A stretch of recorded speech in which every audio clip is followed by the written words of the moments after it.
જો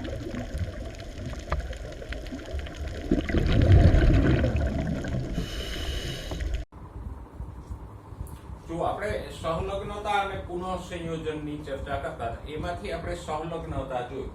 મોર્ગને કેવી રીતે સાબિત કર્યું કે બે જનીનો સાથે સાથે વારસામાં ઉતરે છે? તો કે અહીંયા એને આ F2 પેઢીમાં આપણે નર અને માદા બંનેમાં આ કોલમમાં જોઈ શકીએ. જે પિતૃ પ્રકાર હતો બદામી લાલ અને પીળો સફેદ, એને વધારે મળ્યો, જ્યારે બિન પિતૃ પ્રકાર ઓછો મળ્યો. મતલબ કે આ બે કારકો અને આ બે કારકો સાથે સાથે વારસામાં ઉતરે છે. જે પિતૃમાં સાથે હતા, પિતૃમાં શું સાથે હતું? જો YW અને Y+W+, તો સંતતિમાં પણ Y+ અને W+ સાથે ઉતરે છે અને Y અને W સાથે ઉતરે છે. આને જ મોર્ગને શું કીધું? સહલગ્નતા. અને સહલગ્નતાને કારણે એને પિતૃ પ્રકારની ડ્રોસોફિલાઓ F2 પેઢીમાં વધારે મળી. હવે વાત કરીએ પુનઃસંયોજન. જો સહલગ્નતા હોય તો પછી આ બિનપિતૃ પ્રકાર 1.3% મળવો જ ન જોઈએ, શક્ય જ નથી. જો કેવી રીતે? તો કે આના કારકો હું અહીંયા લખું તો આ જે બદામી લાલ માદા છે,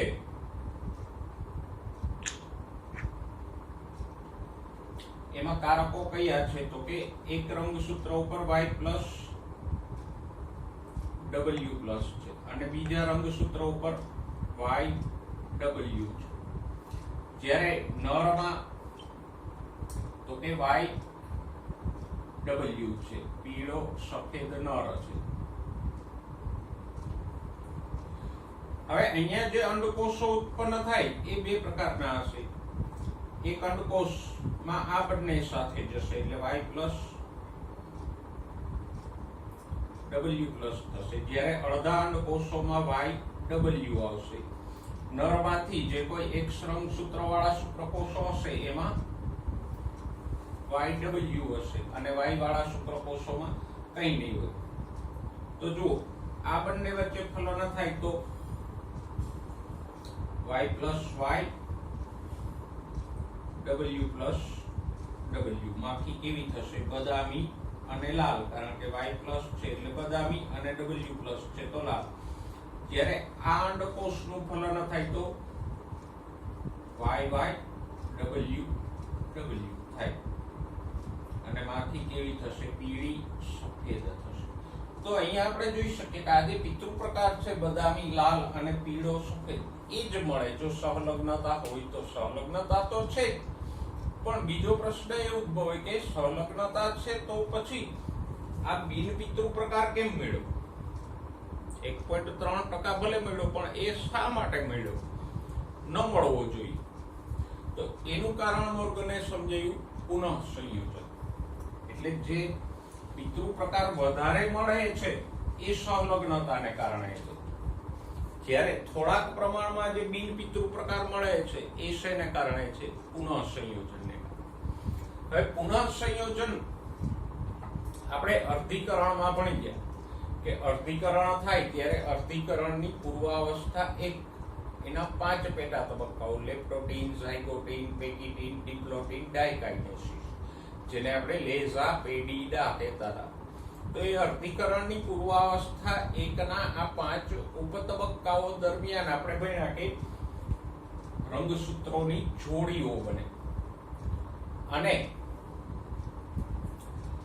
પછી એની વચ્ચે વ્યતિકરણ થાય. આ માદા માખીના રંગસૂત્રો આપણે દોરીએ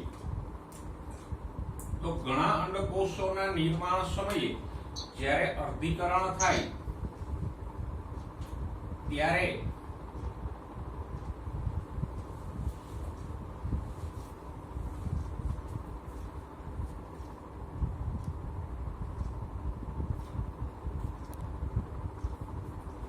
આપણે 11મા ધોરણમાં જે અર્ધીકરણ ભણ્યા એ પ્રમાણે આમ રંગસૂત્રો વચ્ચે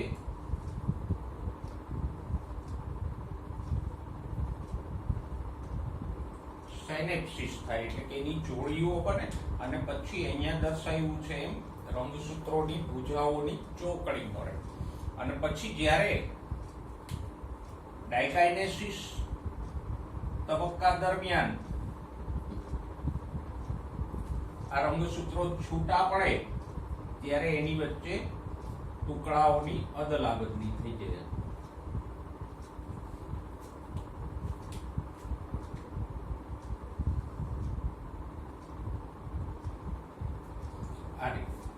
આનો ટુકડો આમાં જતો રહે અને આનો ટુકડો આમાં જતો રહે. જો તો હવે અહીંયા કારકો કયા હતા એ આપણે લખીએ. જુઓ, આ ગ્રીન રંગસૂત્ર ઉપર આમ આખીના રંગસૂત્રો આપણે દોર્યા છે. તો અહીંયા શું હતું? y પ્લસ w પ્લસ, અને અહીંયા હતો y w. F1 ની માદા માખીમાં આ રીતે કારકો હતા.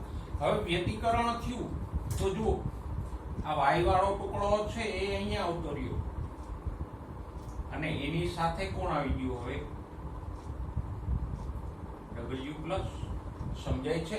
આ ટુકડાઓની અદલા બદલી થઈ તો આ પર્પલ રંગસૂત્ર ઉપરથી y વાળો ટુકડો ગ્રીન રંગસૂત્ર ઉપર આવી ગયો, એટલે જોડી શું થઈ ગઈ? y અને w પ્લસ. એવી જ રીતે આ ગ્રીન રંગસૂત્રનો y પ્લસ વાળો ટુકડો બીજા રંગસૂત્ર ઉપર જતો રહ્યો, એટલે ત્યાં જોડી થઈ ગઈ y w. તો આમ આ પુનઃ સંયોજન થયું અર્ધીકરણ દરમિયાન. જ્યારે આ માદામાંથી અંડકોષો ઉત્પન્ન કરશે ત્યારે અર્ધીકરણ થશે. જન્યુઓ હંમેશા અર્ધીકરણથી જ ઉત્પન્ન થાય, એટલે આ માદામાખીમાં પણ અર્ધીકરણ થઈને અંડકોષો ઉત્પન્ન થશે. અંડકોષો કે માદા જન્યુઓની ઉત્પત્તિ સમયે અર્ધીકરણ દરમિયાન આ જે વ્યતિકરણ અને પુનઃ સંયોજન થયું એના કારણે YW પ્લસ અને Y પ્લસ W બન્યા. જો Y પ્લસ W છે, YW પ્લસ જોડીઓ બદલાઈ ગઈ અને એને કારણે આ બિનપિતૃ પ્રકારની માખીઓ મળી. તો અહીંયા આ બિનપિતૃ પ્રકાર મળે છે એ શેના કારણે મળ્યો?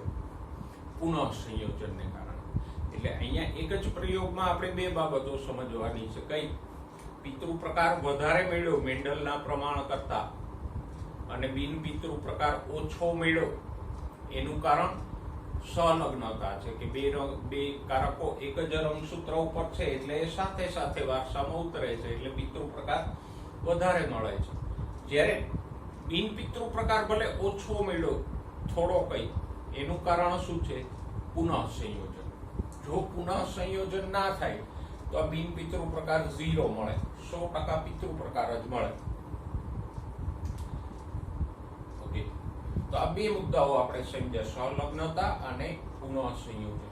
પણ હા, યાદ રાખજો, અહીંયા જે બિનપિતૃ પ્રકાર મળે છે એ પુનઃ સંયોજનને કારણે છે, મુક્ત વિશ્લેષણને કારણે નથી.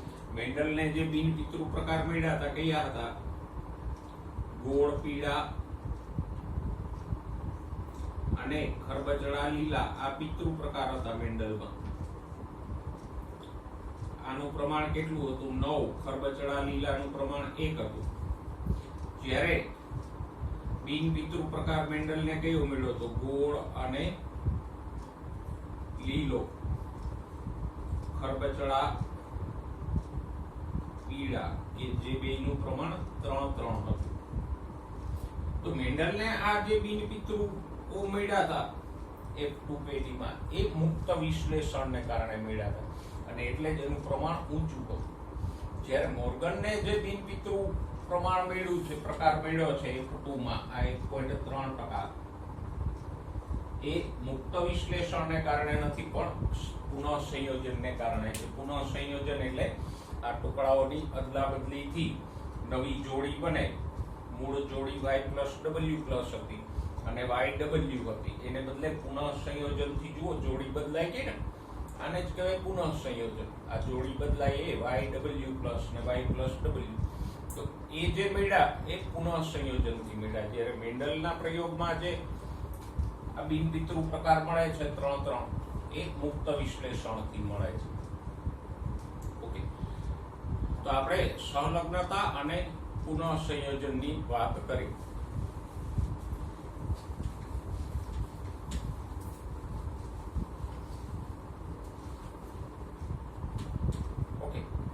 બાજુમાં આપેલો ચાર્ટ જુઓ, એ જ પાના ઉપર બાજુનો ચાર્ટ જુઓ, એમાં તમને કંઈક અલગ જનીનો આપ્યા છે. હવે આ લક્ષણોને હું જરા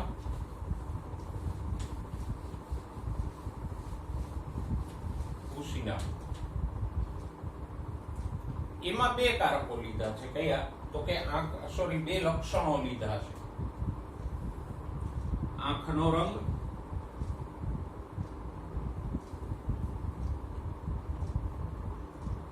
અને પાંખની લંબાઈ.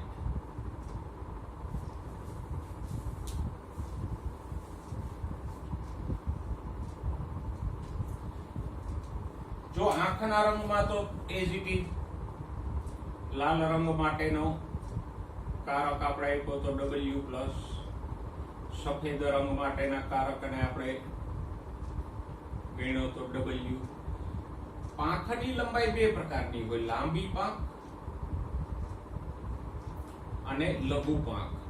લઘુ પાંખ છે એકદમ નાની હોય, માખીના શરીર કરતા ટૂંકી હોય, એને અવશિષ્ટ પાંખ પણ કહેવાય. લાંબી પાંખનું કારક છે એ છે M પ્લસ અને લઘુ પાંખનું કારક છે M. તો એક માખી એને કેવી લીધી?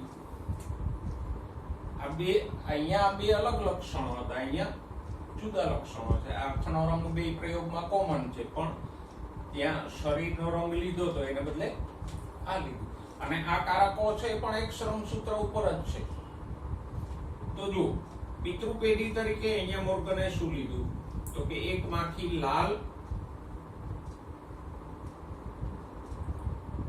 અને લાંબી પાંખ વાળી લીધી, એને વન્ય પ્રકાર કહેવામાં આવે.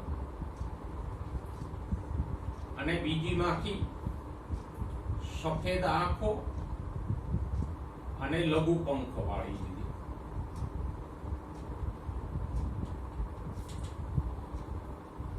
એના રંગસૂત્રો પણ તમને દોરીને આપ્યા છે.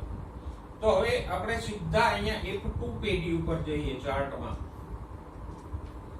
તો જો F2 પેઢીમાં પિતૃ પ્રકાર કેવો મળે છે? એટલે કે સફેદ અને લઘુ પંખ વત્તા લાલ અને લાંબી પાંખ. આનું પ્રમાણ કેટલું મળે છે? અને બિન પિતૃ પ્રકાર એટલે સફેદ આંખો અને લાંબી પાંખ અને લાલ આંખો અને લઘુ પંખ. આ બિન પિતૃ પ્રકાર છે. તો જો અહીંયા પ્રમાણ બદલાઈ જાય છે. તમારા ચાર્ટ ઉપર નજર કરો તો આ પ્રમાણ કેટલું છે? 37.2%. જ્યારે આ પ્રમાણ કેટલું છે? 62.8%. જ્યારે આ પ્રયોગમાં પિતૃ પ્રકાર 98.7% મળતો હતો, ત્યારે બિન પિતૃ પ્રકાર અહીંયા જે 37 પડ્યો છે એ 1.3% જ મળતો. તો અહીંયા પણ કારકો તો એક જ રંગસૂત્ર ઉપર છે, છતાંય આમાં પુનઃ સંયોજન 37% છે, જ્યારે પેલા બે કારકોનું પુનઃ સંયોજન ઓછું છે. એવું શા માટે? તો કે એનું કારણ રંગસૂત્રો ઉપર કારકોનું અંતર છે. જો YW કરતા W અને M વચ્ચે ડિસ્ટન્સ વધારે છે, ચાર્ટમાં નજર કરો તો આ એક રંગસૂત્ર હું દોરું તો અહીંયા Y રંગસૂત્ર છે, અહીંયા W છે. જ્યારે M રંગસૂત્ર ક્યાં, M જનીન ક્યાં છે? અહીંયા. તો આ બે વચ્ચેના અંતર કરતા આ બે વચ્ચેનું અંતર વધારે છે. અને અંતર વધારે હોય તો પુનઃ સંયોજન વધારે થશે. જો કેમ એવું? તો કે આમ.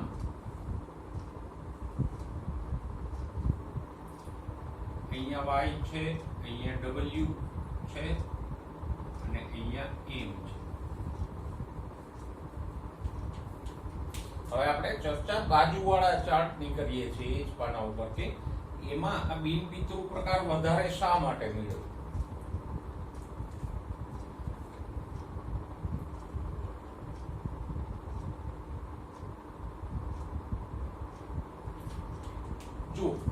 y અને w વચ્ચે પુનઃ સંયોજન ક્યારે થાય? તો કે આટલા ટુકડામાંથી પેલી ચોકડી બને તો, એટલે કે અહીંથી ક્યાંયથી આમ ટુકડાઓની અદલાબદલી થાય તો આ બે જોડી બદલાય, પુનઃ સંયોજન થાય.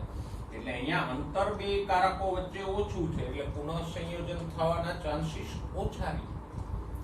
જ્યારે આમાં જો ક્યાંયથી પણ ચોકડી પડશે, અહીંથી ચોકડી પડે, અહીંથી પડે, અહીંથી પડે, અહીંથી, અહીંથી, અહીંથી, અહીંથી, ક્યાંયથી પણ પુનઃ સંયોજન થશે તોય આ WM ની જોડી બદલાઈ જશે. તો આમ બે કારકો વચ્ચે અંતર વધારે હોય તો પુનઃ સંયોજનનું પ્રમાણ વધારે રહે, અને બે કારકો વચ્ચે અંતર ઓછું હોય તો પુનઃ સંયોજનનું પ્રમાણ ઓછું. એ સ્વાભાવિક છે.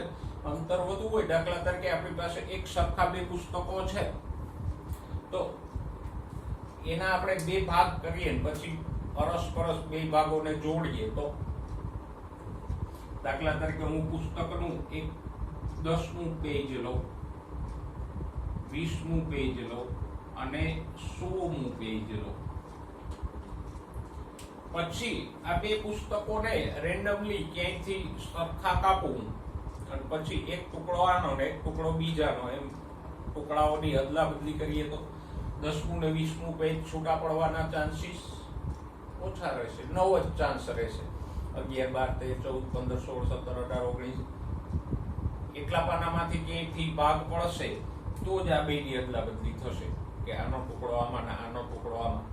પણ આ બે છૂટા પડવાની સંભાવના વધુ રહેશે.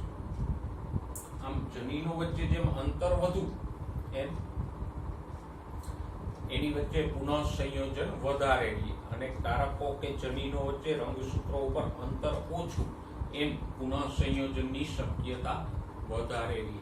તો આપણે પુનઃ સંયોજન સમજ્યા, અને બે જે પ્રયોગો આપ્યા છે એની પુનઃ સંયોજનની આવૃત્તિ કે ટકાવારીમાં જે તફાવત છે એને સમજ્યા.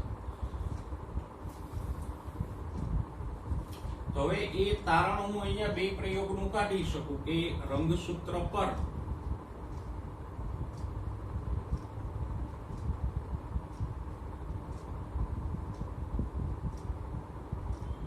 બે કારકો એટલે જનીનો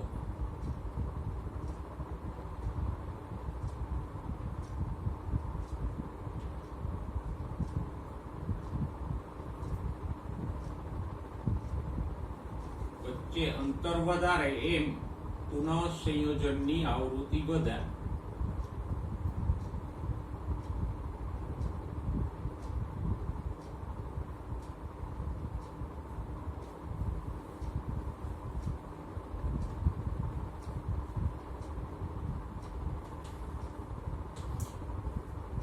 સમજાય છે?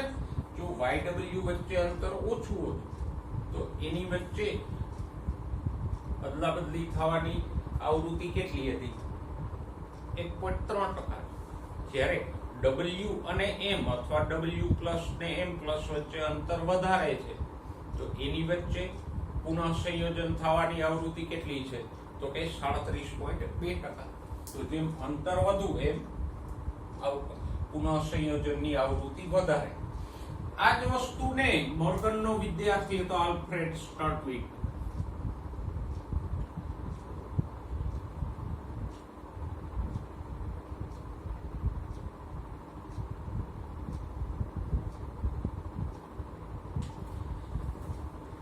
એને આગળ વધારે.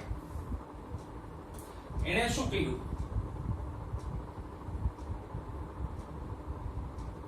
તો કે એને આ પુનઃ સંયોજનની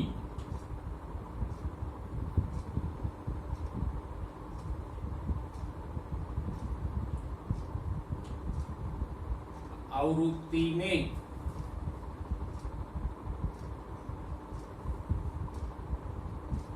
જનીનો વચ્ચેના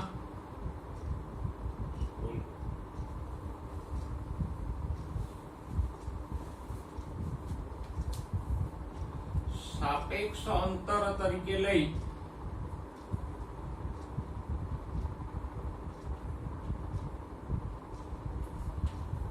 અને રંગસૂત્રો ઉપર જનીનોનું સ્થાન દર્શાવવાની પદ્ધતિ આપી, એટલે કે જનીની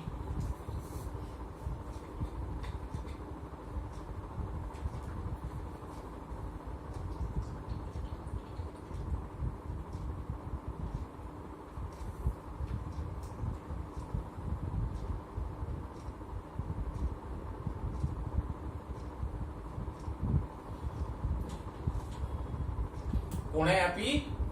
મોર્ગનના વિદ્યાર્થી આલ્ફ્રેડ સ્ટર્ટવીટે. નસીબદાર શિક્ષકો એને સારા વિદ્યાર્થીઓ મળે. તો આ સ્ટર્ટવીટે શું શીખવાડ્યું? તો કે કારકો વચ્ચે જે પુનઃસંયોજનની આવૃત્તિ હોય એને જનીનો વચ્ચેના સાપેક્ષ અંતર તરીકે લીધી અને એની ઉપરથી એણે જનીનિક નકશાઓ બનાવવાની પદ્ધતિ આપી. હવે સાપેક્ષ અંતર શા માટે? તો કે રંગસૂત્ર ઉપર બે જનીન વચ્ચેનું નિરપેક્ષ અંતર તમે ન માપી શકો. દાખલા તરીકે આ એક રંગસૂત્ર છે, તો ફોર એક્ઝામ્પલ અહીંયા જનીન A છે, અહીંયા જનીન B છે, અહીંયા C છે, અહીંયા જનીન D છે. તો આ ABCD જનીનો વચ્ચેનું નિરપેક્ષ અંતર એટલે કે આપણે આ અંતરને કોઈ એંગસ્ટ્રોમ કે નેનોમીટર કે એવા એકમથી નિરપેક્ષ રીતે ન માપી શકીએ કે A અને B વચ્ચે આટલા એંગસ્ટ્રોમનું અંતર છે. ના, એ માપવું શક્ય નથી. તો પછી સ્ટર્ટવીટે શું કીધું કે કંઈ નહીં, સાપેક્ષ અંતર લઈએ જે પુનઃસંયોજનની આવૃત્તિ છે એના આધારે. દાખલા તરીકે અહીંયા જુઓ, Y અને W વચ્ચે પુનઃસંયોજનની આવૃત્તિ કેટલી છે? 1.3%. અને W અને M વચ્ચેની આવૃત્તિ કેટલી છે? 37.2%. તો પછી આ બે વચ્ચે અંતર ઓછું છે, આ બે વચ્ચે અંતર વધુ છે, કારણ કે આપણે કીધું કે કારકો વચ્ચે અંતર વધારે તો પુનઃસંયોજનની આવૃત્તિ વધુ. તો આ બે વચ્ચે અંતર ઓછું છે, આ બે વચ્ચે અંતર વધુ છે. એકાદું બીજું ઉદાહરણ લઈએ આને સમજવા માટે. દાખલા તરીકે જો હું આમ લઉં, જનીન A અને B વચ્ચે પુનઃસંયોજનની આવૃત્તિ 2% છે. જનીન B અને C વચ્ચે પુનઃસંયોજનની આવૃત્તિ 4% છે. પછી જનીન B અને D વચ્ચે પુનઃસંયોજનની આવૃત્તિ 8% છે. B અને E વચ્ચે પુનઃસંયોજનની આવૃત્તિ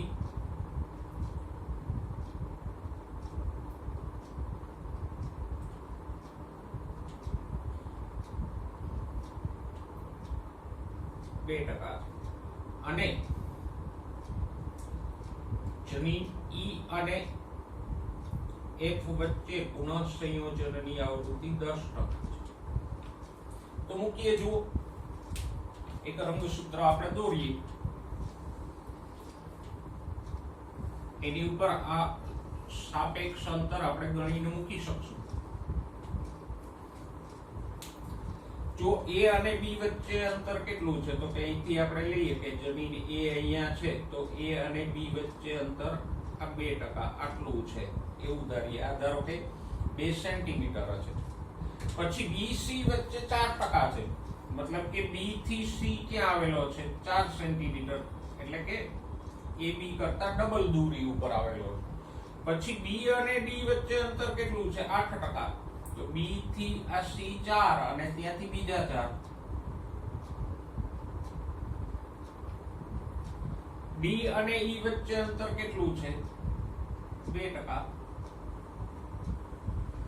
અને E અને F વચ્ચે અંતર કેટલું છે? તો કે 2, 4, 6, 8 અને 10.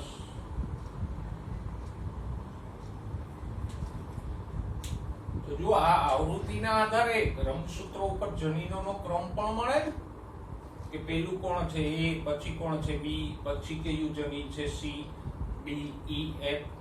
તો એક ક્રમ પણ મળી જાય અને અંતર પણ મળી જાય. બે જનીનો વચ્ચે ભલે નિરપેક્ષ ન મળે પણ સાપેક્ષ અંતર મળી રહે કે A B વચ્ચે છે એના કરતા B C વચ્ચે ડબલ અંતર છે, અને B C વચ્ચે છે એટલું જ અંતર C D વચ્ચે છે. આમ રંગસૂત્ર ઉપર આપણે જનીનોનો ક્રમ અને અંતર દર્શાવી અને જનીનિક નકશાઓ બનાવી શકીએ. શેના આધારે બનાવી શકીએ? જુદા જુદા જનીનો વચ્ચે પુનઃસંયોજનની આવૃત્તિના આધારે. આવી રીતે આપણે એને રંગસૂત્રો ઉપર જનીનોના સ્થાન અને સાપેક્ષ અંતર દર્શાવી એને શું કહેવાય? જનીનિક નકશાઓ. અને આ જનીનિક નકશાઓ બનાવવાની પદ્ધતિ કોણે આપી? આલ્ફ્રેડ સ્ટર્ટવીટે. તો આપણે અહીંયા સંલગ્નતા જોયું, પુનઃસંયોજનની વાત કરી અને છેલ્લે સ્ટર્ટવીટના જનીનિક નકશાઓની ચર્ચા કરી. હવે જુઓ, મોર્ગને પુનઃસંયોજન તો સમજાયું, સાથે સાથે એને એ પણ સમજાયું કે પુનઃસંયોજનથી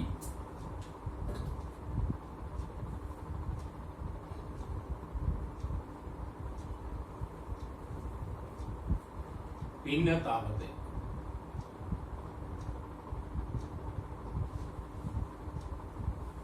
અને ભિન્નતાથી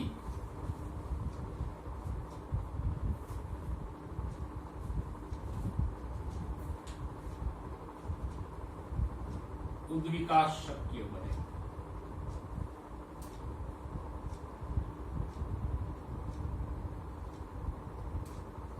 એટલે આ પુનઃસંયોજન મહત્વની બાબત છે. જો પહેલા તો એ કે ભિન્નતા કેમ વધી પુનઃસંયોજનથી? તો કે આ પ્રયોગોમાં આપણે જોયું કે જો પુનઃસંયોજન ના થયું હોત તો બદામી લાલ અને પીળી સફેદ એમ બે પ્રકારની માખીઓ મળે. જ્યારે પુનઃસંયોજન થયું તો ભલે 1.3% પણ 4 પ્રકારની માખીઓ મળી ને, બદામી, સફેદ અને પીળી અને લાલ આંખો વાળી. તો આમ પુનઃસંયોજન ન થયું હોત તો પેઢી દર પેઢી 2 પ્રકારની માખીઓ રહે, પણ પુનઃસંયોજન થયું તો 4 પ્રકારની માખીઓ મળી. એવી જ રીતે બીજા પ્રયોગમાં પણ બિનપિતૃ પ્રકાર મળ્યો. તો આમ ભિન્નતા વધી, 2 ને બદલે 4 પ્રકારની માખીઓ થઈ, તો ભિન્નતા વધી ને. હવે વિચારો કે સજીવમાં તો ઘણા બધા જનીનો હોય. મનુષ્યમાં 40,000 જેટલા જનીનો છે. અલગ અલગ જનીનો વચ્ચે પુનઃસંયોજન થાય તો ભિન્ન ભિન્ન પ્રકારના મનુષ્યો જોવા મળે. નહીંતર 2 પ્રકારના મનુષ્યો હોત, એ ટાઈપના અને બી ટાઈપના. પણ મનુષ્યોમાં જે ભિન્નતા જોવા મળે છે એ શેના કારણે છે? પેઢી દર પેઢી આ જે પુનઃસંયોજન થાય છે એના કારણે. અહીંયા આ 2 કારકો વચ્ચેનું પુનઃસંયોજન આપણે જોયું, Y અને W વચ્ચેનું. તો 4 પ્રકારની માખીઓ છે. એવા તો ઘણા બધા કારકો હોય અને પેઢી દર પેઢી જ્યારે અર્ધીકરણ થાય ત્યારે આમ પુનઃસંયોજન થતું રહે તો નવા કોમ્બિનેશન બનતા રહે. દાખલા તરીકે 2 વ્યક્તિઓ પાસે 12 સ્કેચ પેન હોય અલગ અલગ કલરની. હવે એમાંથી એ ઉલટા સુલટી કરતા રહીએ અને બીજા આગળ આપતા રહીએ. દરેક વખતે થોડી સ્કેચ પેનો આમ તેમ થાય તો કેટલા બધા રંગોના કોમ્બિનેશન બની જાય. એમ ભિન્નતા વધે, અને ભિન્નતા વધે તો ઉદ્વિકાસ શક્ય બને. આપણે 7મા પ્રકરણમાં ભણશું કે ભિન્નતા કેવી રીતે ઉદ્વિકાસ માટે જવાબદાર છે. તો આમ પુનઃસંયોજનથી ભિન્નતા વધે, ભિન્નતાથી ઉદ્વિકાસ થાય. અને 11મા ધોરણમાં આપણે અર્ધીકરણ ભણ્યા ત્યારે પણ અર્ધીકરણના મહત્વમાં હતું કે અર્ધીકરણ એકની પૂર્વાવસ્થા એક દરમિયાન આ જે વ્યતિકરણ પુનઃસંયોજન થાય છે એ ઉદ્વિકાસ માટે મહત્વનું છે. તો એનાથી આમ અલગ અલગ લક્ષણોના કોમ્બિનેશન વાળા સજીવો અસ્તિત્વમાં આવતા રહે, અને એને કારણે જ મનુષ્ય સહિતના બધા પ્રાણીઓમાં કે સજીવોમાં ભિન્નતા જોવા મળે. અને ભિન્નતા હોય તો ઉદ્વિકાસ થાય. હવે નવો મુદ્દો જોઈએ, લિંગ નિશ્ચયન. પહેલું તો લિંગ નિશ્ચયન એટલે શું? તો કે પ્રાણી નર થશે કે માદા એને શું કહેવાય? લિંગ નિશ્ચય. ખાસ કરીને જે એકલિંગીઓ છે પ્રાણીઓમાં કે વનસ્પતિઓમાં, એમાં આપણે જોઈએ કે એક પ્રાણી શુક્રકોષો પેદા કરતું હોય એને આપણે નર કહીએ, બીજો પ્રાણી અંડકોષો પેદા કરતું હોય એને આપણે માદા કહીએ. અને નર અને માદામાં લક્ષણો અલગ અલગ આપણને જોવા મળે. તો આ જે બાબત છે કે પ્રાણી નર થશે કે માદા, એને શું કહેવાય? લિંગ નિશ્ચયન. તો મેન્ડલના સંશોધન પછી પણ લિંગ નિશ્ચયન છે કોયડો કે પ્રશ્ન હતો. કારણ કે લિંગ એટલે કે નરપણું કે માદાપણું પણ એક લક્ષણોનો સમૂહ જ છે ને, કે નરમાં અમુક ચોક્કસ પ્રકારના લક્ષણો હોય, માદામાં બીજા પ્રકારના લક્ષણો હોય. જેમ કે નર છે શુક્રપિંડો ધરાવતો હોય, શુક્રકોષો ઉત્પન્ન કરતો હોય. માદા અંડપિંડો ધરાવે, અંડકોષો ઉત્પન્ન કરે. માદામાં મોટે ભાગે ગર્ભાશય હોય. તો આ બધા લક્ષણો પણ આનુવાંશિક છે. પણ લિંગ સંબંધિત લક્ષણોમાં એક મહત્વની બાબત એ છે કે એ મેન્ડલના નિયમોને નથી અનુસરતા. જુઓ, એમાં નરપણું કે માદાપણું બેમાંથી એકય પ્રભાવી કે પ્રચ્છન્ન નથી. એનું પ્રમાણ પણ 3:1 નથી મળતું. તો આમ લિંગ નિશ્ચયન છે એ કોયડો હતો. અને એ કોયડો ઉકેલવાની શરૂઆત કરી હેન્કિંગ નામના વૈજ્ઞાનિકે. કોણે કરી? હેન્કિંગ નામના વૈજ્ઞાનિકે. કે લિંગ નિશ્ચયન કેવી રીતે થાય અને કેમ થાય.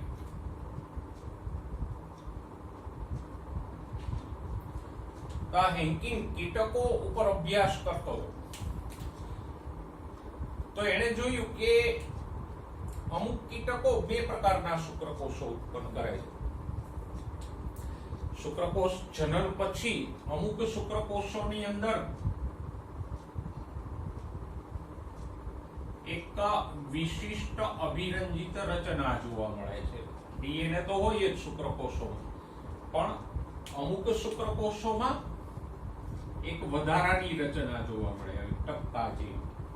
હવે હેન્કિંગ એને ઓળખી નહોતો શીખ્યો, એટલે એને શું કીધું? X body.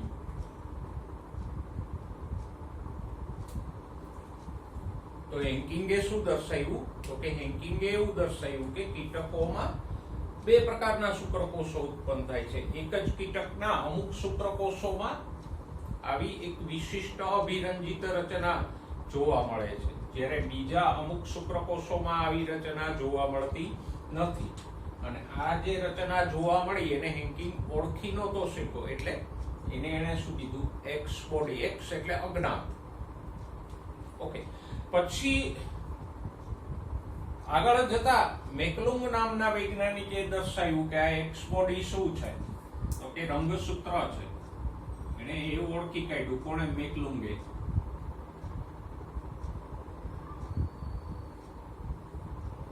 એને આ એક્સ બોડીને ઓળખી કાઢી કે આ એક્સ કાય છે એ રંગસૂત્ર છે.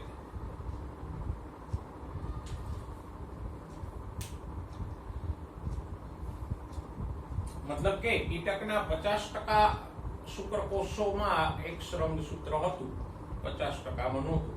આ હેન્કિંગે એક્સ બોડી શબ્દ વાપર્યો, એની ઉપરથી જે રંગસૂત્રને આજે આપણે એક્સ રંગસૂત્ર કહીએ છીએ. તો કીટકોના અડધા રંગસૂત્રોમાં અડધા શુક્રકોષોમાં એક્સ રંગસૂત્ર હોય છે, અડધામાં નથી હોતું. પછી આગળ જતા એવી ખબર પડી કે અંડકોષોમાં તો બધામાં એક્સ રંગસૂત્ર હોય છે. અંડકોષ છે તો અંડકોષોનો અભ્યાસ કરવામાં આવ્યો તો ખબર પડી કે અંડકોષમાં તો 100% એક્સ રંગસૂત્ર હોય જ છે.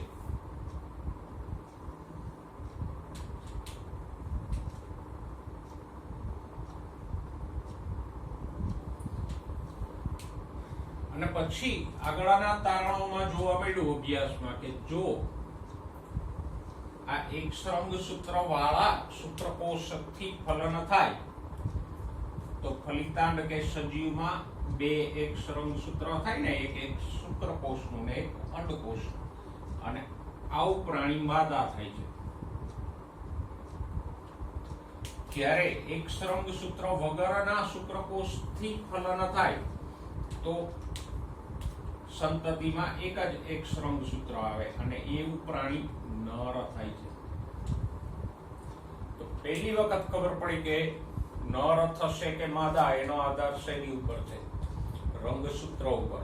જો XX હોય તો માદા થાય છે ને એક જ X હોય તો નર થાય છે. તો આમ કીટકો ઉપરના સંશોધનથી પહેલી વખત ખ્યાલ આવ્યો, જાણકારી મળી કે લિંગ નિશ્ચયન માટે કોણ જવાબદાર છે? રંગસૂત્રો. પછી તો આગળ બીજા સજીવોમાં પણ આ પ્રકારના સંશોધનો થયા. તો આ હેન્કિંગ, મેકલુંગ વગેરે દર્શાવ્યું કે લિંગ નિશ્ચયન માટે રંગસૂત્રો જવાબદાર છે.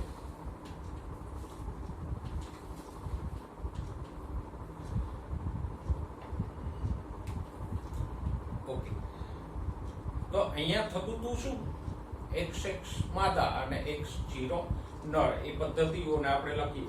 પણ હવે જો રંગસૂત્રોના બે ભાગ પડી ગયા. X રંગસૂત્ર છે એ કીટકોમાં લિંગ નિશ્ચયન માટે જવાબદાર હતા, જ્યારે X સિવાયના બાકીના રંગસૂત્રો નર માદા બેયમાં સરખા જ હતા કે જે બાકીના લક્ષણો નિશ્ચિત કરે. એટલે રંગસૂત્રોના પણ બે ભાગ પડી ગયા. કયા? તો કે લિંગી રંગસૂત્રો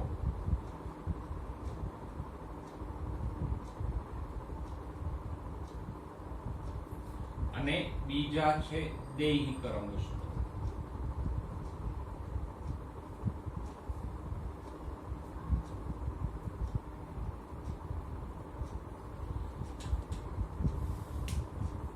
લિંગી રંગસૂત્રો કોને કહેવાય? તો કે લિંગ સંબંધિત, એટલે કે નર કે માદાપણા સંબંધિત.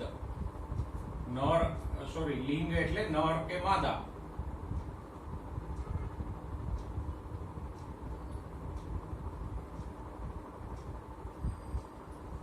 લિંગી રંગસૂત્રો ઉપર લિંગ સંબંધિત જનીનો આવેલા હોય.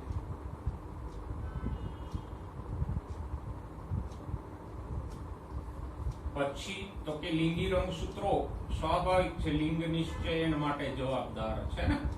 પ્રાણી નર થશે કે માદા, એના માટે કોણ જવાબદાર છે? આ રંગસૂત્રો.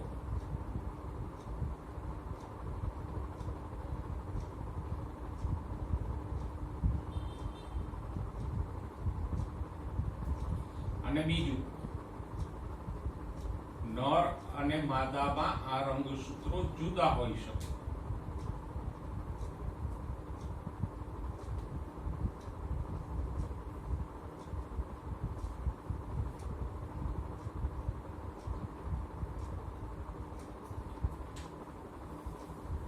જો કીટકોમાં માદામાં XX છે, 2X છે, નરમાં એક જ X છે. મનુષ્યમાં માદામાં XX હોય, નરમાં XY હોય, તો છે ને જુદાપણું.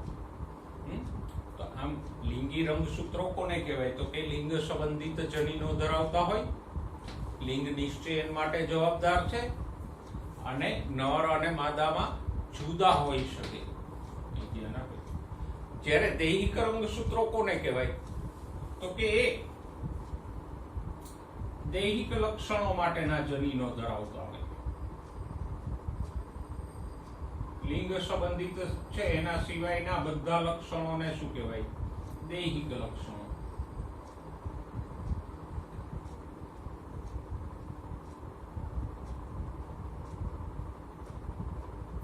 પછી એ દૈહિક લક્ષણો માટે જવાબદાર છે અને દૈહિક રંગસૂત્રો નર અને માદામાં સરખા હોય.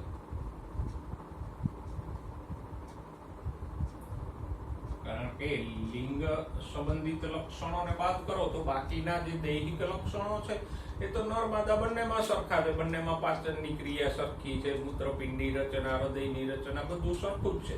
એટલે દૈહિક રંગસૂત્રો નર માદામાં સરખા હોય. મનુષ્યમાં વાત કરો તો મનુષ્યમાં 23 જોડી રંગસૂત્રો છે. એ પૈકીના 1 થી 22 જોડી દૈહિક રંગસૂત્રો છે કે જે નર માદામાં સરખા છે.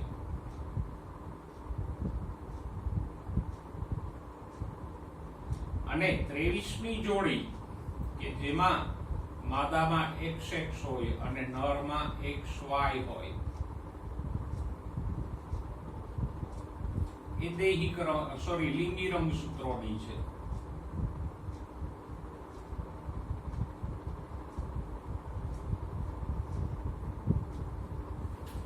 તો હવે સમજાઈ ગયું દૈહિક રંગસૂત્રો કોને કહેવાય અને લિંગી રંગસૂત્રો કોને કહેવાય.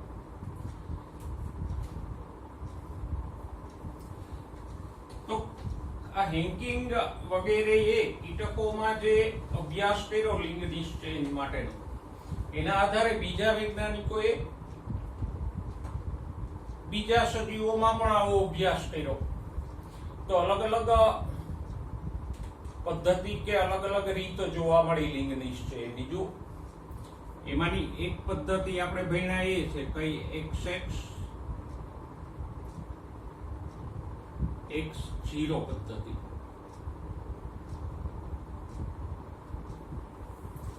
X0 એટલે એક જ X રંગસૂત્ર હોય. એમાં બે પેટા પદ્ધતિઓ છે. આપણે જેની વાત કરી XX માદા અને X0 નર, એટલે કે જેમાં બે X રંગસૂત્ર હોય એ માદા થાય અને એક જ X રંગસૂત્ર ધરાવતું પ્રાણી નર થશે. આવું શેમાં જોવા મળે છે? તો કે તીતીગોળામાં. પેલું લીલા રંગનું કીટક હોય ને એમાં.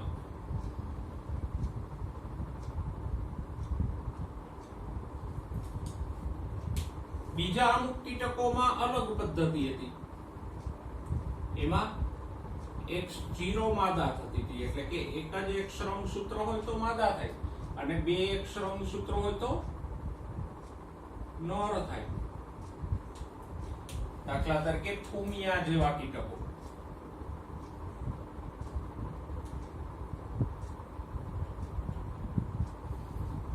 એમાં અલગ હતું. તો જો અહીંયા નરમાં બે X રંગસૂત્રો છે. આ કારકો નથી, રંગસૂત્રો છે. અને માદામાં એક જ X રંગસૂત્ર છે. તો એ નરમાં શું થશે?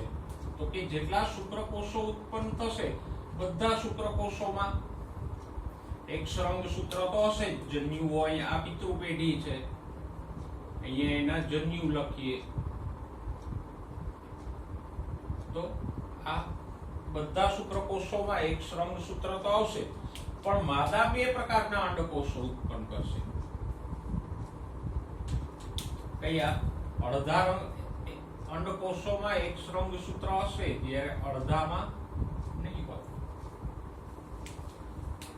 જો આ X રંગસૂત્ર વાળા અંડકોષનું ફલન થાય તો અહીંયા શું થશે? બે X રંગસૂત્રો આવશે અને પ્રાણી નર થશે. અને આ X રંગસૂત્ર વગરના અંડકોષનું ફલન થાય તો એક જ X રંગસૂત્ર આવશે, એટલે કે X0 થશે અને પ્રાણી માદા થશે. સિમ્પલ એક સંકરણ જ છે, ખાલી કારકોને બદલે આપણે રંગસૂત્રો લખ્યા છે. આ F1 પેઢી થઈ. આમ અહીંયા નર થવું કે માદા થવું એ ઊંધું છે. પહેલામાં શું હતું? તીતીગોળા જેવા કીટકોમાં XX માદા અને X0 નર. અહીંયા X0 માદા અને XX નર થશે. આમાં નર બે પ્રકારના શુક્રકોષો ઉત્પન્ન કરશે, X રંગસૂત્ર વાળા અને X રંગસૂત્ર વગરના. જ્યારે આમાં માદા બે પ્રકારના અંડકોષો ઉત્પન્ન કરશે, 50% X રંગસૂત્રો વાળા, 50% અંડકોષો X રંગસૂત્ર વગરના. એટલે આપણે કહી શકીએ કે અહીંયા નર વિષમ જન્યુક છે. નર જન્યુઓ એટલે શુક્રકોષો વિષમ બે પ્રકારના છે, X વાળા અને X વગરના. જ્યારે આમાં માદા વિષમ જન્યુક છે, કારણ કે માદાના જન્યુઓ એટલે અંડકોષોમાં અડધા X રંગસૂત્ર વાળા હશે અને અડધા અંડકોષો X રંગસૂત્ર વગરના હશે. તો આમાં ફૂમિયા જેવા કીટકોમાં માદા વિષમ જન્યુક છે, કારણ કે બે પ્રકારના જન્યુ એટલે અંડકોષો ઉત્પન્ન કરે છે. ઓકે, પછી આગળ જતા મનુષ્ય અને બીજા સજીવોમાં થોડીક અલગ પદ્ધતિ જોવા મળી. એને આપણે કહીશું XX XY પદ્ધતિ.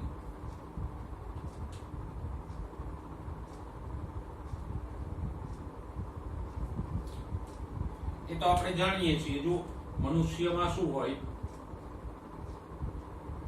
XX રંગસૂત્ર હોય તો માદા થાય અને XY હોય તો નર થાય.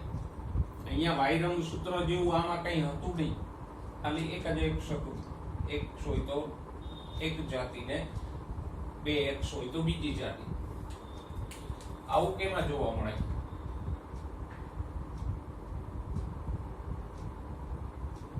મનુષ્ય અને ડ્રોસોફિલા.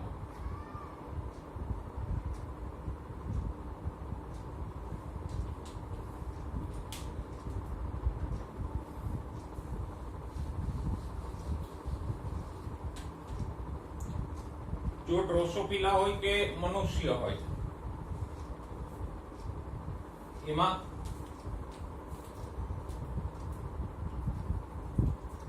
નરમાં શું હોય? મનુષ્યની વાત કરો તો 22 જોડ દૈહિક રંગસૂત્રો હોય પ્લસ 23મી જોડ નરમાં XY હોય. આને ભૂલી જાઓ, આની જરૂર નથી, આપણે ખાલી XY રાખીએ. માદામાં 22 જોડી દૈહિક રંગસૂત્રો તો હોય જ નર જેવા જ, પણ 23મી જોડ XX હોય. તો નરમાં શું થશે? તો કે નર બે પ્રકારના શુક્રકોષો પેદા કરશે. એટલે નર અહીંયા વિષમજન્યુક છે. જો અડધા શુક્રકોષોમાં X રંગસૂત્ર હશે, જ્યારે અડધામાં Y રંગસૂત્ર હશે. માદા સમજન્યુક છે, એટલે કે એ બધા અંડકોષો એક જ પ્રકારના ઉત્પન્ન કરશે. કયા પ્રકારના? X રંગસૂત્ર વાળા. બધામાં X રંગસૂત્ર જ હશે, જેટલા અંડકોષો ઉત્પન્ન થશે એટલા. હવે જો X રંગસૂત્ર વાળા શુક્રકોષથી ફલન થાય તો સંતતિમાં XX રંગસૂત્રો થાય અને એ સંતતિ માદા બને. જ્યારે Y રંગસૂત્ર વાળા શુક્રકોષથી ફલન થાય તો સંતતિમાં આવશે XY અને આવી સંતતિ નર થશે. મનુષ્ય અને ડ્રોસોફિલા બંનેમાં આવું જ થશે. આમાં એક બીજી પદ્ધતિ પણ છે, જેમાં આમાં ઉલટું સુલટું છે. એમાં આ XXXY પદ્ધતિમાં છે. XY માદા અને XX નર. શેમાં જોવા મળે? જો પક્ષીઓમાં.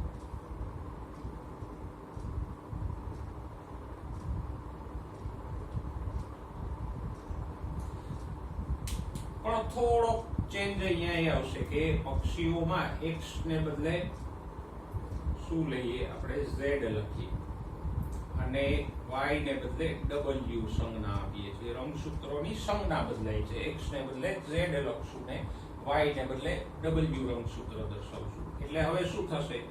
તો કે ZZ નર થશે અને ZW રંગસૂત્રો વાળું પ્રાણી માદા થશે. જો XX કયો કે ZZ કયો, મતલબ તો એ છે ને કે બે રંગસૂત્રો સરખા હોય તો નર. અહીંયા બે સરખા છે તો નર, સરખા ના હોય તો માદા. XX લખો કે ZZ લખો, XY લખો કે ZW લખો.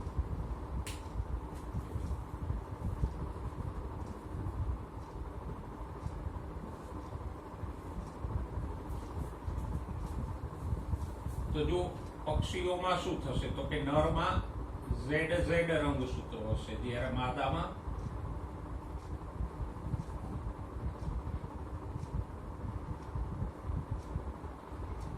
Z અને W હશે.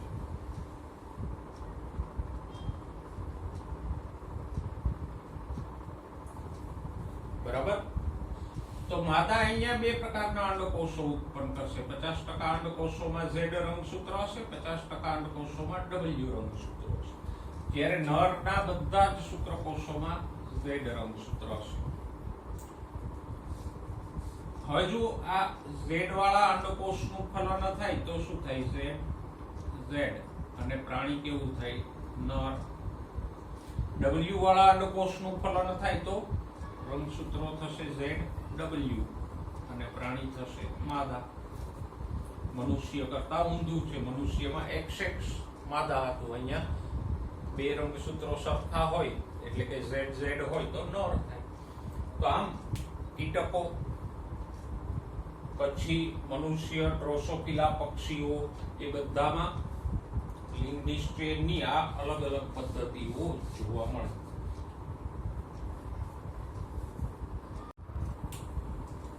જો આ બધી આ ચારે ચાર પદ્ધતિઓ આપણે ભણ્યા, એને શું કહેવાય? આ પદ્ધતિને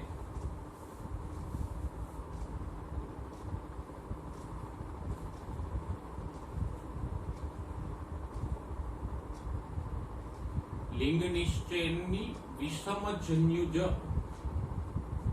થિયરી કે વાત. કારણ કે લિંગ નિશ્ચયન ખાલી આમ જ નહીં થાય રંગસૂત્રોના આધારે, અલગ રીતે થશે બીજા પ્રાણીઓમાં અમુકમાં. તો પણ મોટાભાગના પ્રાણીઓમાં આમ જોવા મળે કે કાં તો XX0 હોય અથવા XXY હોય. અને આને આપણે વિષમજન્યુજવાદ એવું કીધું. લિંગ નિશ્ચયનો વિષમજન્યુજવાદ કે સિદ્ધાંત. એના ચાર પેટા પ્રકારો છે. હવે આ ચારેયમાં જુઓ ક્યાંક ને ક્યાંક કોઈ પ્રાણી છે બે પ્રકારના જન્યુ ઉત્પન્ન કરે છે, એટલે જ આપણે આને વિષમજન્યુજ કીધું. અહીંથી આપણે લઈએ નીચેથી તો જુઓ ચાર્ટ આપણો દોરેલો છે. પક્ષીઓમાં માદા વિષમજન્યુજ છે ને, કારણ કે એ બે પ્રકારના જન્યુ એટલે અંડકોષો ઉત્પન્ન કરે છે, Z વાળા અને W વાળા. તો જુઓ માદામાં બધા માદા જન્યુઓ સરખા નથી, વિષમ અસમાન છે ને. કેવી રીતે અસમાન છે? તો કે અડધા અંડકોષો Z વાળા છે, અડધા અંડકોષો W વાળા. તો આમાં અહીંયા માદા કેવી થઈ? વિષમજન્યુજ છે. જ્યારે નર સમજન્યુક છે, એમાં બધા શુક્રકોષો એક સરખા જ છે, Z વાળા. એનાથી ઉપર આવો મનુષ્ય કે ડ્રોસોફિલામાં નર વિષમજન્યુજ છે. શા માટે? તો કે નર બે પ્રકારના જન્યુ એટલે શુક્રકોષો ઉત્પન્ન કરશે, X રંગસૂત્ર વાળા અને Y રંગસૂત્ર વાળા. તો અહીંયા કોણ વિષમજન્યુજ છે? નર. આપણે અંડરલાઈન કરતા જઈએ. અહીંયા કોણ વિષમજન્યુજ છે? માદા. આ પદ્ધતિમાં મનુષ્ય કે ડ્રોસોફિલામાં નર વિષમજન્યુજ છે. પછી ઉપર આવો તો ફૂમિયા જેવા કીટકોમાં માદા વિષમજન્યુજ છે. કારણ કે માદામાં 50% અંડકોષો X રંગસૂત્ર વાળા હશે ને 50% રંગસૂત્રો X રંગસૂત્ર વગરના હશે. એટલે માદા અહીંયા વિષમ એટલે બે અલગ અલગ પ્રકારના અંડકોષો ઉત્પન્ન કરે છે, X વાળા અને X વગરના. તો માદા વિષમજન્યુજ થઈ. તીતીગોળા જેવા કીટકોમાં નર વિષમજન્યુજ છે. કારણ કે નર બે પ્રકારના શુક્રકોષો ઉત્પન્ન કરશે, X વાળા અને X વગરના. જ્યારે માદામાં તો બધા અંડકોષો એક સરખા જ હશે, X રંગસૂત્ર વાળા.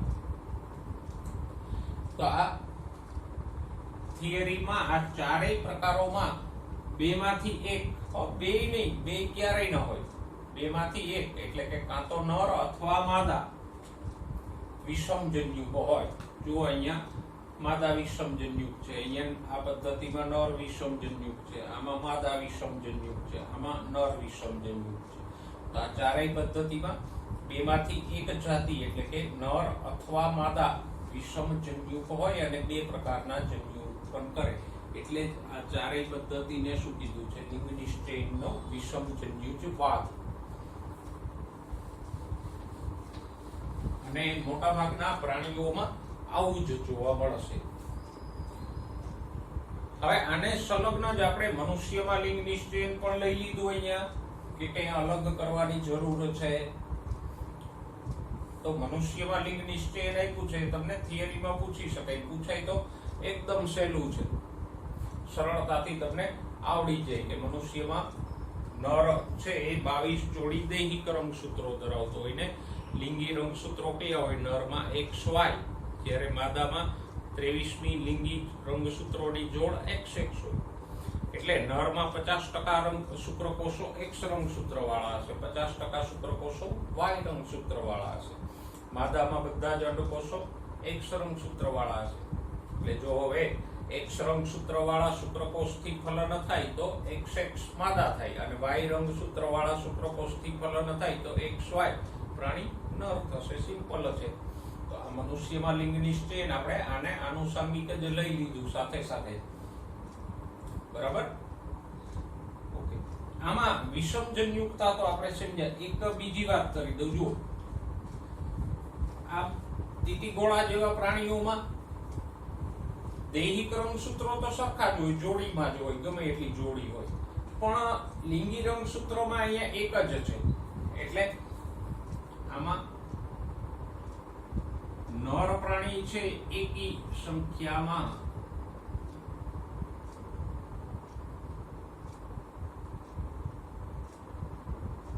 રંગસૂત્રો ધરાવતું હોય કે નહીં?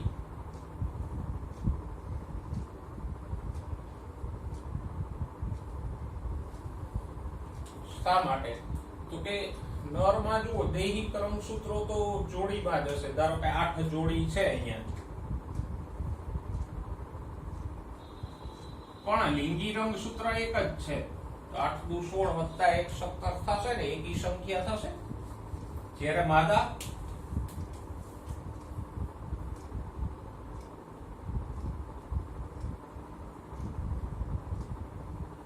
બેકી સંખ્યામાં રંગસૂત્રો ધરાવે.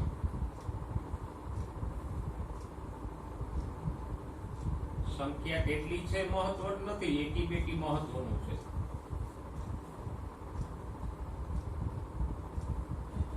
કારણ કે એમાં દાખલા તરીકે અહીંયા માદામાં 8 જોડી દૈહિક રંગસૂત્રો છે, તો